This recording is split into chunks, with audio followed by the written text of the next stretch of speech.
അങ്ങനെ ജാസ്മിന്റെ വാപ്പ കുറച്ച് യൂട്യൂബേഴ്സിന്റെ പേരിലും പിന്നെ കുറച്ച് ഇൻസ്റ്റാഗ്രാം പേജിന്റെ ഒക്കെ പേരിലൊക്കെ കൊണ്ടുവന്ന് കേസ് കൊടുത്തിട്ടുണ്ട്. കേസ് കൊടുത്തത് വളരെ മോശമായിട്ട് എൻ്റെ മകളെ പറ്റി വീഡിയോ ചെയ്യുന്നെന്നൊക്കെ പറഞ്ഞിട്ടാണ്.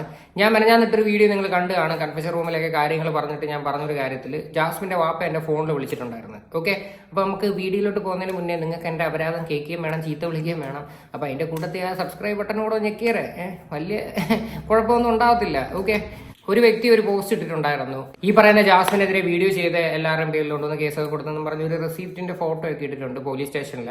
ജാസ്മിൻ ചെയ്ത തെറ്റുകളാണ് പല യൂട്യൂബേഴ്സും എടുത്തു വെച്ച് വീഡിയോ ചെയ്തേക്കുന്നത്. ജാസ്മിൻ പോയേക്കുന്ന ഒരു പബ്ലിക് പ്ലാറ്റ്ഫോമിലാണ്. അപ്പം ഞാൻ ഇന്നേ വരെ ജാസ്മിനെ പറ്റിയിട്ട് വളരെ ചീത്ത വിളിച്ചിട്ടോ വളരെ മോശമായിട്ടുള്ള രീതിയിലോ ഞാൻ വന്ന് വീഡിയോ ചെയ്തിട്ടില്ല. ഞാൻ എന്താ പറഞ്ഞ പച്ചത്തെറി വിളിച്ചിട്ട് അല്ലെങ്കിൽ എന്താ പറയണ്ട മോശമായിട്ടുള്ള തംബ്നെയിൽസ്, ഈ കുറെ ആൾക്കാരൊക്കെ ഇട്ടേക്കുന്ന തംബ്നെയിൽസ് എന്നൊക്കെ പറഞ്ഞാൽ വളരെ മോശമായിട്ടുള്ള തംബ്നെയിൽസാണ്. ഞാൻ അങ്ങനെ ഒന്നും യൂസ് ചെയ്തിട്ടില്ല. എനിക്ക് ഈ ഒരു വിഷയത്തെ പറ്റിയിട്ട് അറിയാവുന്ന കാര്യങ്ങളാണ് ഞാൻ വന്ന് പറഞ്ഞിട്ടുള്ളത്. ഞാൻ പറഞ്ഞ കാര്യങ്ങളിനകത്തോട്ട് എത്രത്തോളം സത്യം ഉണ്ടെന്നുള്ള കാര്യം എനിക്ക് നല്ല ബോധ്യമുണ്ട്. ഞാൻ പറഞ്ഞത് കള്ളമല്ല എന്ന് 100% എനിക്ക് തന്നെ വിശ്വാസമുണ്ട്. ഓക്കെ, അപ്പം ജാസ്മിന്റെ വാപ്പ മെനഞ്ഞാത്തെ വീഡിയോ കണ്ടിട്ട് എൻ്റെ ഫോണിൽ വിളിച്ചിട്ട്, ഇന്നലെയാണ് വിളിച്ചിട്ട് പുള്ളിക്കാരൻ ആദ്യമേ എൻ്റെ അടുത്ത് സംസാരിച്ചൊരു കാര്യം എന്ന് പറയുന്നത് എന്താ കള്ളങ്ങളുടെ രാജകുമാരൻ എന്ത് പറയുന്നു എന്നാണ് ചോദിച്ചത്. അപ്പം ഞാൻ തിരിച്ചു പറഞ്ഞു, ഞാനല്ലല്ലോ അത് നിങ്ങളല്ലേ എന്നാണ് ഞാൻ തിരിച്ചു ചോദിച്ചത്. ഓക്കെ, അപ്പം അതിൻ്റെ വാക്കി കോൺവെർസേഷൻ ഞാൻ എന്തായാലും പറയുന്നില്ല. അപ്പം എനിക്ക് സത്യം പറഞ്ഞത് കേട്ടപ്പോൾ എനിക്ക് ഭയങ്കരമായിട്ട് ചിരിയാണ് തോന്നിയത്. ഓക്കെ, അപ്പം അത് ഞാൻ കേൾപ്പിച്ച ആൾക്കാരും ഭയങ്കരമായിട്ട് ചിരിക്കുകയാണ് ചെയ്തത്. കാര്യം ഞാൻ എന്ത് കള്ളമാണ് പറഞ്ഞതെന്ന് എനിക്ക് മനസ്സിലാവുന്നില്ല. അങ്ങനെ ഞാൻ വന്നിരുന്ന് എന്ത് പറയണ്ടേ, ഇല്ലാത്ത വന്നിരുന്ന് നുണകൾ വന്ന് പറയേണ്ട ആവശ്യം എന്നെ സംബന്ധിച്ചില്ല. ഓക്കെ, അപ്പം ഞാൻ പല വീഡിയോസും ഞാൻ വന്നിരുന്ന് പറയുന്ന ജാസ്മിന്റെ പേഴ്സണൽ കാര്യം അഫ്സലിന്റെ ആയാലും 100% അതിനകത്ത് സത്യം ഉണ്ടായതുകൊണ്ടാണ് ഞാൻ വന്നിരുന്ന് പറയുന്നത്. അതിനകത്ത് ഒരു കള്ളത്തരവും ഇല്ല. പിന്നെ ഞാനിടുന്ന വീഡിയോ അഫ്സലിന് പോലും പേഴ്സണലി ഒരു രീതിയിലും ബാധിക്കുന്നില്ല. അവൻ എന്തെങ്കിലും പ്രശ്നം ഉണ്ടെങ്കിൽ അവൻ എൻ്റെ അടുത്ത് ഒരു അക്ഷരം പറഞ്ഞു കഴിഞ്ഞാൽ 100% ഞാൻ പിന്നെ അതിനെ പറ്റിയിട്ട് ഞാൻ വീഡിയോ ചെയ്യത്തില്ല. അവന് അതിനകത്ത് യാതൊരു പ്രോബ്ലവും ഇല്ല. ഞാൻ അവന് വേണ്ടിയിട്ട് സപ്പോർട്ട് ചെയ്ത് നിന്നിട്ടേ ഉള്ളൂ. പിന്നെ ജാസ്മിന്റെ കേസിൽ ഒരു ഫ്രണ്ട് എന്നുള്ള നിലയിൽ ഞാൻ ആദ്യം ഒരുപാട് വട്ടം സപ്പോർട്ട് ചെയ്തിട്ടുണ്ട്. അതേപോലെ തന്നെ ഈ പറയുന്ന എന്തെല്ലാം ഞാൻ ചെയ്തു കൊടുത്തിട്ടുണ്ടെന്ന് വെച്ചാൽ അതെല്ലാം ഞാൻ ചെയ്തു കൊടുത്തിട്ടുണ്ട്. കാര്യം കയറിയ സമയത്ത് എന്നെ കൊണ്ട് പറ്റുന്ന രീതിയിലെല്ലാം പല യൂട്യൂബേഴ്സിന്റെ അടുത്ത് നിന്നാലും എല്ലാ രീതിയിലും ഞാൻ സപ്പോർട്ട് ചെയ്യാനായിട്ടൊക്കെ ഞാൻ നോക്കിയിട്ടുമുണ്ട്. എന്നെ കൊണ്ട് പറ്റുന്നതൊക്കെ ഞാൻ മാക്സിമം ചെയ്തിട്ടുണ്ട്. ഞാൻ എത്ര പറയാന്നുള്ളൂ, നമ്മൾ ചെയ്താൽ നമുക്ക് കണക്ക് പറയേണ്ട എടുക്കേണ്ട അതിന്റെ ആവശ്യം എനിക്ക് വരുന്നില്ല. പിന്നെ ഏതൊരു ഫ്രണ്ട് ആയി കഴിഞ്ഞാലും തെറ്റ് ചെയ്താൽ തെറ്റെന്ന് തന്നെ പറയണം. അല്ലാതെ ചെയ്യുന്നതെല്ലാം നല്ലതാണെന്ന് കൈയടിക്കുന്ന ശീലം എനിക്കില്ല. എൻ്റെ മിക്ക ഫ്രണ്ട്സും പല കാര്യങ്ങൾ പറയുമ്പോഴും എനിക്ക് പൊരുത്തക്കേട് ഉണ്ടാകുമ്പം ഞാൻ ഓപ്പണായിട്ട് പറഞ്ഞിട്ടുണ്ടെടാ നീ പറയണ കാര്യങ്ങൾ പറഞ്ഞാൽ ശരിയല്ല, അതല്ലേ അത് റോങ് സ്റ്റേറ്റ്മെൻറ്റാ എന്ന് തന്നെ ഞാൻ പറഞ്ഞിട്ടുമുണ്ട്. അപ്പം അതേപോലെ ഒരു വ്യക്തി തന്നെയാണ് ജാസ്മിൻ എന്ന് പറയുന്നത്. ചെയ്ത പ്രവൃത്തി വളരെ മോശമായിട്ട് ഉള്ളൊരു കാര്യമായിട്ട് തന്നെ എനിക്ക് തോന്നി. എനിക്കത് അക്സെപ്റ്റ് ചെയ്യാൻ പറ്റിയിട്ടില്ല. ലാലേട്ടൻ്റെ എപ്പിസോഡിൽ അവൾ പറയുന്നുണ്ടല്ലോ, എന്ത് പ്രണയം പിടിച്ചു വെക്കുക എന്നുള്ളൊരു കേസ് പറയുന്നുണ്ടല്ലോ. ആ സമയത്ത് ജാസ്മിൻ്റെ വാപ്പയെടുത്ത് തന്നെ ഞാൻ പറഞ്ഞൊരു കാര്യമാണ്, ഞാൻ കാണുന്നത് എൻ്റെ അച്ഛൻ്റെ സ്ഥാനത്താണ്. ഞാൻ ഇനി എൻ്റെ വീഡിയോയ്ക്കകത്തൂടെ ഉറപ്പായിട്ടും അവൾക്കെതിരെ ഞാൻ പറഞ്ഞു തുടങ്ങും. നിങ്ങൾ എന്നോട് ഒന്നും തോന്നരുത്. ഓപ്പണായിട്ട് ഞാൻ പറഞ്ഞിട്ടുണ്ട് ആ പുള്ളിക്കാരൻ്റെ അടുത്ത്. പിന്നെ ജാസ്മിൻ്റെ വാപ്പ ഇപ്പം പറയണത് കള്ളങ്ങളുടെ രാജകുമാരൻ, നിങ്ങൾ വന്ന് കണ്ടത് കണക്കല്ലേ കൺഫഷൻ റൂമിലെ കാര്യങ്ങളെന്നൊക്കെ പറയുന്നത് കേട്ടു. ഓക്കെ, അപ്പം ഞാൻ തിരിച്ച് കുറേ കാര്യങ്ങൾ എനിക്ക് അങ്ങോട്ടും ചോദിക്കാനുണ്ട്. വൈൽഡ് കാർഡായിട്ട് ഒരാൾ അതിനകത്തോട്ട് കയറിപ്പോയിട്ടുണ്ടായിരുന്നു.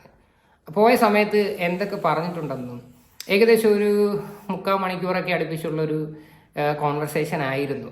ആ കോളിനകത്ത് ആരൊക്കെ ഉണ്ടായിരുന്നു എന്നും എനിക്കറിയാം. ബിക്കോസ് ഞാൻ അതിനകത്ത് ഉണ്ടായിരുന്നു. എന്തൊക്കെയാണ് പറഞ്ഞു കൊടുത്തതെന്നും എനിക്കറിയാം. അതിപ്പോൾ ഞാൻ മെയിനായിട്ട് എടുത്ത് പറയേണ്ടത്, ഞാൻ എന്നെ കൊണ്ട് ചെയ്യാൻ പറ്റുന്ന കാര്യങ്ങൾ ഒരുപാട് ചെയ്തിട്ടുണ്ട്. ഓക്കെ, ഞാൻ ഇതിനകത്ത് അവളെ വെളുപ്പിക്കാനും കൂട്ടു നിന്നിട്ടുണ്ട്. പക്ഷേ പിന്നെ നമ്മളെടുത്ത് ഇതെല്ലാം ചെയ്ത് മറന്നിട്ട് ഇപ്പം കുറച്ച് ആൾക്കാരെ കൂടെ കൂട്ടിയിട്ട് ഒരുമാതിരിയില്ല നമ്മളെല്ലാമാരില്ല വെറുമില്ല വല്ലാത്തൊരു രീതിയിലുള്ളൊരു സംസാരം ഉണ്ടല്ലോ, അത് ഒരിക്കലും ഇഷ്ടപ്പെടത്തില്ല. പ്രത്യേകിച്ച് എൻ്റെ പൊന്ന്, ഞാൻ ഇപ്പോഴും വാപ്പാ തന്നെ വിളിക്കുന്നത്, എൻ്റെ ഫോണിൽ വിളിച്ചിട്ട് കള്ളങ്ങളെ രാജകുമാരൻ താൻ പോടോ ഇങ്ങനെയൊക്കെ സംസാരിക്കുന്നത് ഞാൻ നിങ്ങൾക്കൊരു റെസ്പെക്റ്റ് ഞാൻ തന്നിട്ടുണ്ട്. ഞാൻ ആ റെസ്പെക്റ്റ് ഞാൻ കീപ്പ് ചെയ്തിട്ടുണ്ട്. നിങ്ങളുടെ ഫാമിലിയോ അതായത് നിങ്ങളുടെ പറയുന്ന ഈ പറയുന്ന ഉമ്മയോ അനിയനോ അവരാരെയും ഞാൻ പേഴ്സണലി ഒന്നും പറഞ്ഞിട്ടില്ല. എൻ്റെ വീടിക്കകത്ത് എനിക്ക് അതിൻ്റെ ആവശ്യമില്ല, ഞാൻ പറയാൻ നിൽക്കത്തുമില്ല. ഞാൻ പറഞ്ഞിട്ടുള്ളത് അവളുടെ ഗെയിമിനെ പറ്റിയിട്ടാണ്. കംപ്ലീറ്റ് ആയിട്ട് ഞാൻ പറഞ്ഞിരിക്കുന്നത് ഫുൾ അവളുടെ ഗെയിമിനെ പറ്റിയിട്ടാണ്, അവളുടെ ഫാമിലി പറ്റി. ഞാൻ എൻ്റെ കഴിഞ്ഞ വീഡിയോക്കകത്ത് പറയുകയും ചെയ്ത് അതൊരു പേരൻസിന്റെ കൺസേൺ ആണെന്ന് ഉൾപ്പെടെ പറയുകയും ചെയ്ത്. അഫ്സലിനും കൂടി ഈ ഒരു വിഷയം അറിയാതെ ഞാൻ പറഞ്ഞത് കള്ളത്തരമാണെന്ന് അഫ്സൽ പറയട്ടല്ലെങ്കിൽ. ഓക്കെ, അപ്പം ഞാൻ പറഞ്ഞു വന്നത്, അപ്പം വൈൽഡ് കാർഡിൻ്റെ അടുത്ത് പോകാൻ നേരത്ത് എന്തൊക്കെ പറഞ്ഞു എന്ന് നല്ലൊരു ബോധം ഉപ്പയ്ക്ക് കാണുമായിരിക്കും. അപ്പം ഞാൻ അതൊക്കെ വിളിച്ച് പറയാനായിട്ടോ ഞാൻ അതൊക്കെ തെളിയിക്കാനായിട്ടൊക്കെ പോയി കഴിഞ്ഞാൽ ഭയങ്കരമായിട്ടുള്ളൊരു നാണക്കേട് തന്നെ ആയിരിക്കും ഉണ്ടാകാൻ പോണത്. എല്ലാവർക്കും ഉണ്ടാകാൻ പോണത്, പ്രത്യേകിച്ച് എനിക്ക് ഉൾപ്പെടെ. എനിക്ക് താല്പര്യമില്ല. ഓക്കെ, ഞാൻ പറഞ്ഞു എന്നെ കൊണ്ട് പറ്റുന്ന രീതിയിൽ മാക്സിമം ഞാൻ വെളുപ്പിക്കാൻ നോക്കിയിട്ടുണ്ട്, സപ്പോർട്ട് ചെയ്യാൻ നോക്കിയിട്ടുണ്ട്, എല്ലാം ഞാൻ ചെയ്യാൻ ശ്രമിച്ചിട്ടുണ്ട്. ഇത് എന്നെക്കുറിച്ച് എന്താ പറയണ്ടേ, ഇത് എന്നെ കൊണ്ട് വന്നിരുന്ന വീണ്ടും വീണ്ടും ഓരോന്ന് വന്നിരുന്ന് ചൊറിയിപ്പിക്കുന്ന രീതിയിൽ ചെയ്യാതിരിക്കാൻ വേണ്ടിയിട്ട് മാക്സിമം നോക്കുക. ഞാൻ നിങ്ങളെ പേഴ്സണലി നിങ്ങളുടെ ഫോണിൽ വിളിച്ചിട്ടോ അല്ലെങ്കിൽ നിങ്ങളുടെ പേഴ്സണൽ സ്പേസിൽ കയറി കളിച്ചിട്ടോ ഞാൻ ഒരു പരിപാടിക്ക് ഞാൻ അങ്ങനെ മോശമായിട്ടൊന്നും പറയാൻ നിൽക്കുന്നില്ല. ഞാൻ ഗെയിമിനെ പറ്റി തന്നെയാണ് പറഞ്ഞത്. അഫ്സലിൻ്റെ അടുത്ത് കാണിച്ചത് തന്തയില്ലാത്തരമാണെന്ന് തന്നെ ഞാൻ പറയും. അഫ്സലിൻ്റെ അടുത്ത് അവള് കാണിച്ചത് തെറ്റാണ്. ഓക്കെ, അതിനകത്ത് ആരെയും ഒരു യൂട്യൂബേഴ്സിനെതിരെ നിങ്ങൾ കേസ് കൊടുത്തിട്ടോ കുറ്റം പറഞ്ഞിട്ടോ ഒരു കാര്യവുമില്ല. ഇതാണ് ഈ ഒരു വിഷയത്തിൽ എനിക്ക് എടുത്ത് പറയാനുള്ളത്. പിന്നെ പറയേണ്ട ഒരു കാര്യം എന്ന് പറഞ്ഞാൽ, ഈ കേസ് കൊടുത്തു എന്നും പറഞ്ഞിട്ട് പോസ്റ്റ് ഇട്ട വ്യക്തി ഞാൻ വളരെയധികം റെസ്പെക്ട് ചെയ്യുന്ന ഒരാളാണ്. ഉള്ള കാര്യം ഞാൻ പറയാം. ഈ വ്യക്തിയെ എങ്ങനെയാണ് ജാസ്മിൻ്റെ വീട്ടുകാരുമായിട്ട് പരിചയമൊന്നും ജാസ്മിനുമായിട്ട് പരിചയമൊന്നും പറ്റുവാണെങ്കിൽ നിങ്ങൾ പേഴ്സണലി ഒന്ന് ചോദിച്ചു നോക്കണം. ആ വ്യക്തി പറയും ഞാൻ കാരണമാണ് പരിചയപ്പെട്ടത്. ഓക്കെ, ഞാനാണ് പരിചയപ്പെടുത്തി കൊടുക്കുന്നത്. എനിക്ക് തോന്നുന്നു ജാസ്മിൻ്റെ വാപ്പയായിട്ട് ഇപ്പോൾ പരിചയപ്പെട്ടിട്ട് കൂടിപ്പോയ 1.5 മാസം അത്രേ ആവത്തുള്ളൂ. അല്ലാതെ മുൻകാല പരിചയങ്ങളും കാര്യങ്ങളും ഒന്നുമില്ല. ആ വ്യക്തി വന്നിരുന്ന് പറയുന്നു മോശമായിട്ട് വീഡിയോ ചെയ്തവരാണ്, ഇപ്പം ഭയങ്കര രീതിയിൽ സപ്പോർട്ടും കാര്യങ്ങളോട്ടൊക്കെ നിൽക്കുന്നു.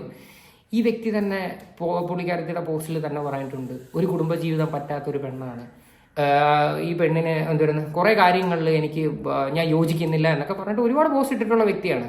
ഞാനുമായിട്ട് പല സമയങ്ങളിലും എൻ്റെ പുള്ളിക്കാരത്തിയുടെ ഐഡിയോളജീസ് ഒന്നും ഒത്തുപോകത്തില്ല. ഞങ്ങൾ വിളിക്കുമ്പോൾ എല്ലാം ഫുൾ ടൈം ഇതിനെയൊക്കെ പറ്റിയിട്ട് അടി ഉണ്ടാക്കിയിട്ടുമുണ്ട് ഈ ഒരു വിഷയത്തെ പറ്റിയിട്ട് സംസാരിക്കുമ്പോൾ. അപ്പം ഇപ്പം കുറേ ആൾക്കാർ പുതിയതായിട്ട് വന്നിരുന്ന് പോസ്റ്റ് ഇടുന്നു, എല്ലാ യൂട്യൂബേഴ്സിനെതിരെ കേസ് കൊടുത്തു എന്ന് പറയുന്നു, അവർക്ക് വേണ്ടി ഭയങ്കരമായിട്ട് പ്രൊട്ടക്ട് ചെയ്യാൻ നിൽക്കുന്നു, എയർപോർട്ടിൽ പോയി കാണുന്നു. ഇതെല്ലാം ഉണ്ടല്ലോ എന്നിൽ ത്രൂ ആണെന്നും കൂടി ഒന്ന് അറിഞ്ഞു കഴിഞ്ഞാൽ വളരെ ഉപകാരമായിരിക്കും. കേട്ടല്ലോ, ഞാനെന്ന് പറയുന്ന ഒരു വ്യക്തി ഇതിനകത്ത് എത്രത്തോളം ഇനിഷ്യേറ്റീവ് എടുത്ത് ഈ പറയുന്ന ജാഫർ ഖാൻ എന്ന് പറയുന്ന വ്യക്തിയുടെ മകളെ എത്രത്തോളം അലക്കി വെളുപ്പിക്കാനായിട്ട് എൻ്റെ ഭാഗത്തു നിന്ന് ശ്രമം നടത്തിയിട്ടുണ്ട് എന്നുള്ളൊരു കാര്യത്തിനകത്തൊക്കെ നിങ്ങൾ മറന്നു പോകുന്നതായിട്ട് എനിക്ക് തോന്നുന്നുണ്ട്. പക്ഷെ എനിക്ക് അതിനകത്ത് പ്രശ്നമില്ല. നാളെ ഇനിയിപ്പോൾ അവൾ പുറത്തിറങ്ങിയിട്ട് ഞാനുമായിട്ട് ഈ ഒരു വിഷയത്തിൽ മുട്ടനടി നടക്കാനും ചാൻസ് ഉണ്ടായിരിക്കാം. മേ ബി ഞാൻ ഇത്രയും വീഡിയോസ് ചെയ്തപ്പോൾ നീയാണ് ഏറ്റവും കൂടുതൽ നെഗറ്റീവ് പറഞ്ഞതെന്നൊക്കെ പറഞ്ഞു കഴിഞ്ഞാലും എന്നെ സംബന്ധിച്ച് എനിക്കൊരു വിഷയമല്ല, ഉള്ള കാര്യം പറയാനല്ലേ. അതുകൊണ്ട് ഈ വീഡിയോ കാണുന്ന ജാഫർക്ക് എടുത്ത് ഞാൻ പറയണം, ജാഫർ ഇക്കയല്ല, ഞാൻ വാപ്പാനാണ് വിളിച്ചിട്ടുള്ളത്. ഓക്കെ, അപ്പോൾ വാപ്പ എടുത്ത് ഞാൻ പറയണ ഒരു കാര്യം, എൻ്റെ ഫോണിൽ വിളിച്ചിട്ട് കള്ളങ്ങളുടെ രാജകുമാരെന്നും താൻ പോടുമെന്നും അങ്ങനെയൊക്കെയുള്ള കാര്യങ്ങൾ പറയുന്നതൊക്കെ കൊള്ളാം. പല കാര്യങ്ങളും മറന്നു പോയിട്ടുണ്ടായിരിക്കും എന്നെനിക്ക് തോന്നുന്നു. അതുകൊണ്ട് മറന്നിട്ടില്ല എങ്കിൽ എപ്പോഴെങ്കിലും അത് ഓർക്കുന്നുണ്ടെങ്കിൽ ഇങ്ങനെയുള്ള കാര്യങ്ങൾ കഴിവതും പറയാതിരിക്കുക. അല്ല വേറെ ഒന്നുമില്ല. ഞാൻ വീണ്ടും റിപ്പീറ്റ് ചെയ്ത ഒരു കാര്യം പറയാം. എന്താ പറയട്ടെ, ഞാൻ ഈ വീഡിയോ വന്നിരുന്ന് ഞാൻ ഇങ്ങനെ ചെയ്യുമെന്നും പറഞ്ഞ് ഭീഷണിപ്പെടുത്തിയോ അല്ലെങ്കിൽ ഞാൻ നിങ്ങളുടെ കൂടെ നിന്ന് അങ്ങനെയല്ല ഞാൻ പറയണത്. ഞാൻ ഇൻവോൾവ് ആയിട്ടുള്ള വിഷയങ്ങളെ പറ്റിയിട്ട് എനിക്ക് ക്ലാരിഫിക്കേഷൻ പറ്റും അല്ലേ. എനിക്ക് വേറെ ഒരാളെ ഇങ്ങനെ പറഞ്ഞിട്ട് ത്രെട്ട് ചെയ്യേണ്ട ആവശ്യമില്ല. ഞാൻ ഇൻവോൾവ്മെൻ്റ് ആയിട്ടുള്ള എനിക്ക് അതിനകത്തുള്ള കാര്യങ്ങളാണ് ഞാൻ വന്നിരുന്ന് പറയണത്. ഞാനുള്ളതും ഞാൻ ഉണ്ടായിരുന്ന എന്താ പറയുക കോളുകളിലും പറ്റിയിട്ടേ എനിക്ക് വന്നിരുന്ന് സംസാരിക്കാൻ പറ്റൂ. ഓക്കെ, അപ്പോൾ എൻ്റെ ഭാഗത്ത് അതിൻ്റേതായിട്ടുള്ള എവിഡൻസ് വ്യക്തമായിട്ടുണ്ട്. ബിക്കോസ് എന്തെങ്കിലും ഒരു കാലത്ത് തിരിഞ്ഞു കുത്തും എന്നെനിക്ക് നല്ല രീതിയിൽ അറിയാം. പല വിഷയങ്ങളിലും ഞാൻ ഓരോരുത്തരുടെ ഇടപെട്ടിട്ട് എനിക്ക് അതേപോലെയൊക്കെ കിട്ടിയിട്ടുണ്ട്. അപ്പോൾ അതുകൊണ്ട് നമ്മുടെ ഭാഗത്ത് ഒരു സേഫ്റ്റി എപ്പോഴും വേണമെന്ന് ഞാൻ എല്ലാ വിഷയങ്ങളിലും ഞാൻ കരുതിയിട്ടുമുണ്ട്. അതുകൊണ്ട് എല്ലാം നല്ല സേഫ് ആൻഡ് സെക്യൂർ ആയിട്ട് എൻ്റെ കയ്യിലുണ്ട്. ഓക്കെ, എൻ്റെ അടുത്ത് ഇനിയിപ്പം കൂടുതലായിട്ട് ഇനിയിപ്പോൾ അത് വാശി പിടിക്കുവാണെങ്കിൽ ഞാനൊരു കാര്യം ചെയ്യാം, ഞാനൊരു പ്ലേലിസ്റ്റ് ഉണ്ടാക്കും, എപ്പിസോഡ് കണക്കിന് ഞാൻ വന്നിരുന്ന വീഡിയോ ചെയ്യാം. ഓക്കെ, അതിനകത്ത് പലരെ അത് അഫക്റ്റ് ചെയ്യും, മനസ്സിലായില്ലേ? പലരെ അത് അഫക്റ്റ് ചെയ്യും. ഒരു തെറ്റും ചെയ്യാത്തവരൊക്കെ എന്തിനാണ് വലിച്ചിടുന്നത് വെച്ചുകൊണ്ടാണ് ഞാനൊന്നും പറയാത്തത്. അതുകൊണ്ട് ഇപ്പം എൻ്റെ ഫോണിലൊന്നും വിളിച്ചിട്ട് ഇങ്ങനെയുള്ള രീതിയിൽ വന്നിരുന്ന് സംസാരിക്കരുത്, കള്ളങ്ങളെ രാജകുമാരാണെന്നും അതും ഇതും എന്നൊക്കെ. ഞാൻ ആ വോയിസ് കേൾപ്പിച്ചവർ എൻ്റെ അടുത്ത് പേഴ്സണലി പറഞ്ഞ എൻ്റെ ക്ലോസ് ഫ്രണ്ട്സ് ഉണ്ട്, യൂട്യൂബേഴ്സിൻ്റെ കാര്യം പറഞ്ഞല്ല, വേറെ ആൾക്കാരുടെ കാര്യമല്ല പറഞ്ഞത്. യൂട്യൂബേഴ്സ് ആയിട്ടുള്ള എൻ്റെ ഫ്രണ്ട്സ് തന്നെ പറഞ്ഞത് ഈയിടെ ഇത് പുള്ളി ഇങ്ങനെ സംസാരിച്ചത്, അത് കാര്യം നിന്നെ എന്തിനാണ് കള്ളാന്ന് വിളിക്കേണ്ട കാര്യം. അതാണ് എല്ലാവരും എൻ്റെ അടുത്ത് ചോദിച്ചൊരു കാര്യം. ശരിക്കും ഇതല്ല, ഇതിനെക്കാട്ടി നല്ല രീതിയിൽ എനിക്ക് സംസാരിക്കാനും അറിയാം, ഭയങ്കരമായിട്ട് എനിക്ക് പൊട്ടിത്തിരിച്ച് റിയാക്ട് ചെയ്യാനും അറിയാം. അത് നിങ്ങൾ മനസ്സിലാക്കുക. പിന്നെ ഈ കേസ് ഡിഫമേഷൻ എന്നൊക്കെ പറഞ്ഞ് നിങ്ങൾ കൊണ്ടുവന്ന് ഈ കൊടുക്കുന്നുണ്ടല്ലോ, നിങ്ങളുടെ ഞാൻ ഒരു കാര്യം പറയാം. അസഭ്യ വർത്തമാനമോ നഗ്നത പ്രദർശിപ്പിക്കുകയോ ചെയ്ത് കഴിഞ്ഞാൽ IT ആക്ട് പ്രകാരം കേസെടുക്കാം, അല്ലെങ്കിൽ നിങ്ങൾക്ക് ഡിഫമേഷന് കൊണ്ടുപോകാം. ഡിഫമേഷന് കൊണ്ടുപോയി കഴിഞ്ഞാൽ കോടതിക്ക് തോന്നണം അത് ഡിഫെയിം ചെയ്തു എന്ന്. പബ്ലിക് പ്ലാറ്റ്ഫോമിൽ കാണിച്ചൊരു കാര്യമാണ്. ആ മെജോറിറ്റി ഓഡിയൻസും നാട്ടുകാരും ഓഡിയൻസിൻ്റെ റെസ്പോൺസും എല്ലാം ആ ഷോയ്ക്കുമെതിരെയായിരുന്നു, അവൾക്കുമെതിരെയായിരുന്നു. ഓക്കെ, ഞാൻ അവൾക്കെതിരെ ഞാൻ പറഞ്ഞിരിക്കുന്ന കഴിഞ്ഞ പ്രാവശ്യം കൺഫെഷൻ റൂമിൻ്റെ കേസ് നിങ്ങളെ പറ്റിയോ ഈ പറയുന്ന അവളെ പറ്റിയോ അല്ല പറഞ്ഞത്. ഞാൻ പറഞ്ഞത് എന്താണ്, ആ ഷോയ്ക്കെതിരെയാണ് ഞാൻ സംസാരിക്കുന്നത് എന്നാണ് പറഞ്ഞത്. അതേപോലെ തന്നെ ഈ ഒരു വിഷയങ്ങളിൽ ഞാൻ കൂടുതൽ സംസാരിക്കണോ എന്നും ഞാൻ പല കാര്യങ്ങളും എന്താണ് ഇതിനെ പറ്റിയിട്ടുള്ള എവിഡൻസ് കാണിക്കണമെന്നും നിങ്ങൾക്ക് തോന്നുന്നുണ്ടെങ്കിൽ നിങ്ങളും അതിനെ പറ്റിയിട്ട് ഒന്ന് കമൻറ്റ് ഇടുക. ഓക്കെ, നമുക്ക് നോക്കാം എത്ര വ്യത്യസ്തരമായിട്ടുള്ള കമൻറ്റുകളാണ് വരുന്നത് നമുക്ക് നോക്കാം. ഓക്കെ, അങ്ങനെ കമൻറ്റുകൾ മെജോറിറ്റി വരുവാണെങ്കിൽ അന്ന് നമുക്ക് ആലോചിക്കാം. അതും പോരാഞ്ഞ് വീണ്ടും എനിക്കിതുപോലെ കോളുകളോ അല്ലെങ്കിൽ ആരെങ്കിലുടെയൊക്കെ മെസ്സേജുകളോ ഒക്കെ വരുവാണെങ്കിൽ അന്ന് നമുക്ക് തീരുമാനിക്കാം. ഓക്കെ, അപ്പോൾ ഇതിനെ പറ്റിയിട്ടുള്ള നിങ്ങളുടെയൊക്കെ അഭിപ്രായങ്ങൾ എന്താണെന്ന് വെച്ചാൽ നിങ്ങൾ തീർച്ചയായിട്ടും കമൻറ്റ് ചെയ്യുക.